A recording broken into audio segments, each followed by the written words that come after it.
90% of businesses fail in their first year to deliver any real ROI, not because of bad design, but because of a broken process.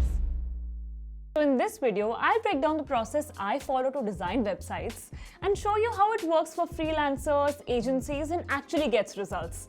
Let's get started. The first thing that you need to do before anything is a whole lot of research. If you skip this phase, you're not designing a website. You're just guessing with pixels. Your job is to understand the business better than the client can explain it. That starts with a proper discovery call. Not to talk about style or colors, but to figure out what the business does, who's it for, why the audience should care, and what the website needs to achieve. Before that call, send a questionnaire.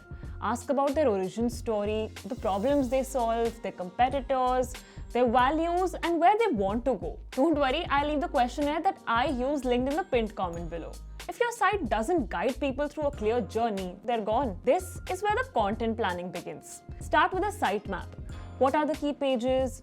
What's their purpose? How do people move between them? Don't start from scratch every time. But before you drag out rectangles in Figma, remember wireframes aren't about design, they're about thinking.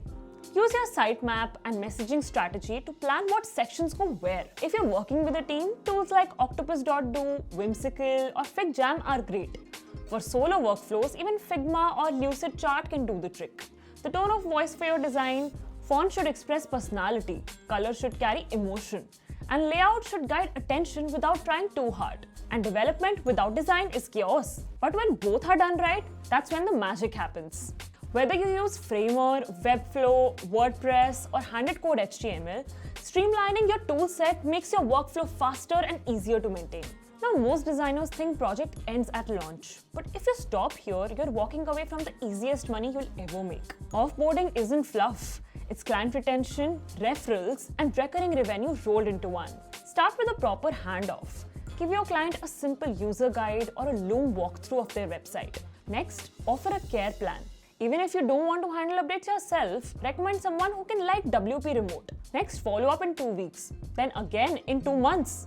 Ask how the site's doing, what feedback they have gotten, and if they need help with new features or content, this is how clients turn into long-term relationships. It's not about finding the perfect font or obsessing over pixel grids. It's about solving real business problems with strategy first and design second. If this helped you rethink your process, drop a comment and let me know what stage you are going to improve next. And if you want the full system, from templates to wireframes to strategy docs, check the link below.